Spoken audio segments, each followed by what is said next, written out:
Hello, my name is Carrow Brown. I am an urban fantasy author. I also write romance under the name of Faye Black, and I wanted to actually walk you guys through my brainstorming process for stories. I woke up this morning and I actually had an idea for a story, and as I was sitting and sipping my coffee and starting to jot down some notes, the following thought of this would make a really good video came to mind. So I wanted to actually give you guys like some insight about how I do this, and maybe you can take something from it or, whatever. It's a resource. Do what you want with it.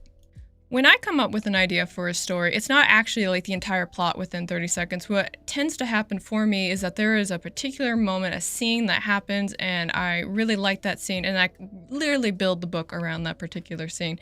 Now, this story that I'm thinking about is for Faye Black, so this is one of my romance stories, and when I had the scene, the following thought was like, is this a short story or is this going to be something longer? And the truth is that it's going to be longer. So because it's longer, I pull out my handy dandy notebook and I start writing down notes and thoughts about it.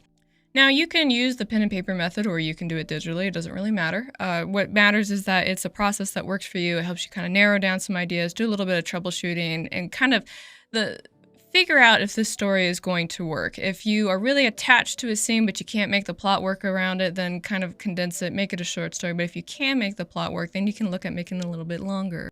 In my case, the scene that I'm thinking about is when these two people kiss for the first time. It's a very heavily emotional moment. They're both overcoming some insecurities and things that have happened. And the insecurities is what I'm going to focus on, because as soon as you have your scene and knowing if the story is going to work, you need to figure out what your character arcs and the character lie is going to be. When I talk about the character lie, what I'm really saying is that there is something that your character tells themselves, which is part of the character arc. It's part of the growth overall in the story. And this lie could really be anything. For example, in The Lion King, it's like, I am not good enough to be king. For Simba, in some cases, it's I'm not worthy of love, or I can't do it, or this is too big for me, right? It's a single sentence that is the thing that is holding your character back. Now, this lie is also going to be the thing that your antagonist uses against the hero. You see this usually about in the middle part of the book. They are confronted with the lie and they can either succumb to it or they can overcome it and become a bigger, better person. So at this point in the process, I don't have names for these characters. I just call them Hero 1 and Hero 2, right? And I'll do something different. I'll start up a poll in my little community tab thing with 2 names, and whoever gets the most votes will basically decide the names of these characters. So we'll do that. But for example, Hero 1, her lie is going to be, I am not good enough. And as soon as I decided that that was going to be her lie, I had to figure out why that was the lie, right? So then we start moving a little bit into her background, why she grew up this way, why this is her mentality. And then I had to figure out what the solution for that was going to be. What was going to be the situation in which she was able to overcome that lie and think that she was good enough for what it was that she was trying to do. Hero 2, I'm still troubleshooting. Like I said, I came up with the idea this morning. That was an hour and a half ago, and I was like, let's go ahead and do a video. But his lie is going to be something along the lines of, they always leave me, right? So for that to be the lie, then I have to kind of his background story is going to be a little bit more probably tragic, a little bit more heavy, and we'll go from there. But once I've gone ahead and decided that that's going to be the overall lie, then I get to do all the other fun stuff like, character background. Now, I don't want to give away the entire plot of my book because that's no bueno. But once I've decided that that's going to be the character arcs for these 2 characters, and I know what the key moment I'm working towards is, then I start to look at my story beats. Now, this is, again, a romance. So romance has some expectations. You've got the meet cute, you've got the, let me find this. So while I'm looking up this reference, I'm going to go ahead and do a little bit of self-promo here. If you guys are interested in supporting me, I've got links to my books down below. If you would like to contact me for services for developmental editing, the details on that are on my website, also linked down below.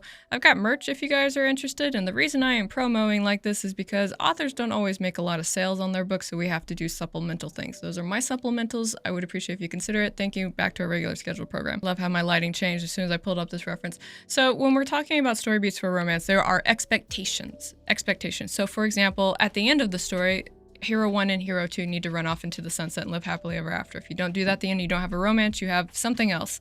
But there are other beats that go into that as well. So you have to have the meet cute. That could be either part of the story plot or it could be a flashback because people want to see when these characters meet.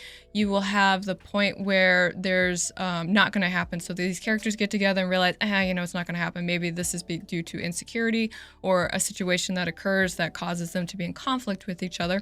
You have the adhesion, which is going to be the plot of the story that forces these 2 characters to get together. And then the won't happen to, or the the no way to. And the no way to is the reinforcement about why these two characters should not be together.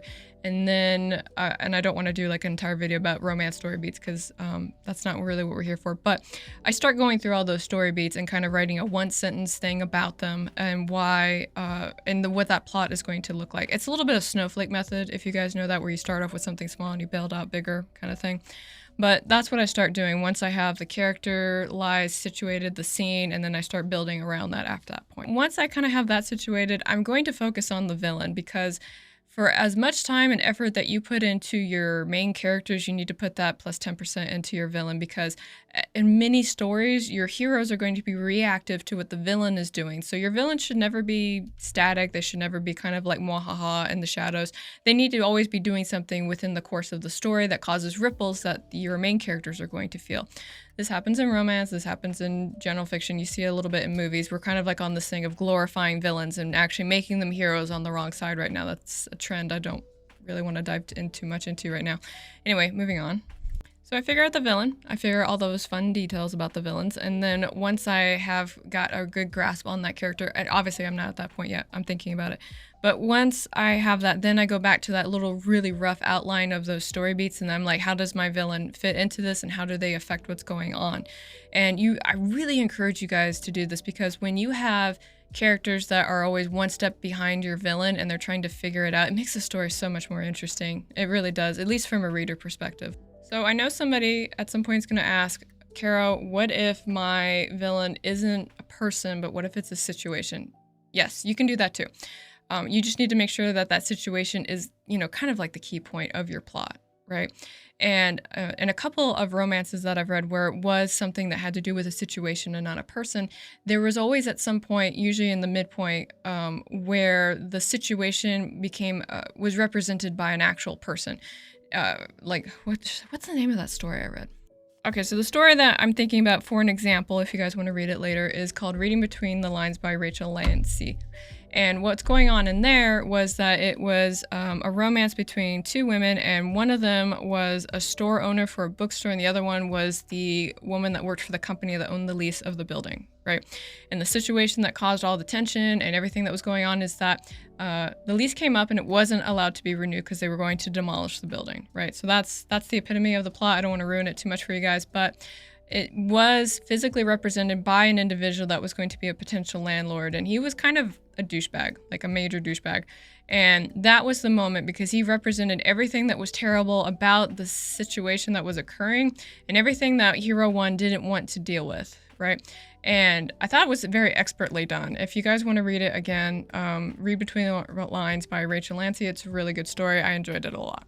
Digressing back to the actual topic of this video though, once you have all that figured out, then you get to work out like all the smaller details. Now, some people want to jump right into world building and stuff like that. I'm going to tell you to think about how to add the butter to your story. What I mean by butter is that there's a wonderful book. It's called How to Add Butter to Your Story. It's by T. Taylor. And I really endorse this book in so many different ways, because it talks about how to appeal to your reader by adding in that universal fantasy that they're looking to escape into, right? It's a really short book. It's very informative. I liked it a lot. Would encourage you to add it to your library. Now, one thing that I will note is that if you do not know what the universal butter of your story is, this would be the time to figure it out. Universal butter can be so many different fun things. It could be kidnapped to a castle to servants that are happy to serve you. It could be the mad dog that's loyal to only you. There's so much that goes into it, but it's a situation or a thing that people really like to gravitate towards, and it's a guilty pleasure because in most cases they don't want to openly admit it, but they like to read it, right? That's why there's like a lot of, how do we want to word this? Even though there is a lot of verbal discourse about some of the themes that happen in romance, those books are still selling very well. And it's because people, despite what others try to say is appropriate or not, want to lose themselves in that fantasy for a little while. Again, I would recommend that you go get the book by T. Taylor and give it a look at and see how you can add that butter into your story. I don't want to make this video about her book, but there you go. So once you are done with that, then you get to move on to the rest of your planning. And I say planning because the only way that I really get my book written and get it written quickly is, if I plan it. So I write out like a paragraph of what happens in each scene, who's going to be in that scene. And then after I get done writing, I go back to like those scene cards wherever I have them. And then I kind of note if I was like on course, if I deviated, because that happens sometimes.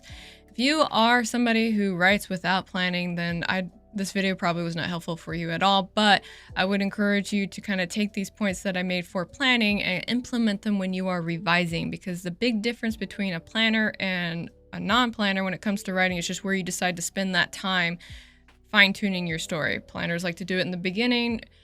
Non-planners do it at the end with revision. So either way, you're spending the same amount of time on your story. It's just where you put that time at. Anyway, that is how I do brainstorming for an initial idea. I will let you guys know how the story goes. I think I'm going to call it Pocket Healer. And again, if you want to help me figure out the names of these characters, I'll put like 2 votes in the community tab for you guys to pick from. The one that gets the most will be the one that is picked.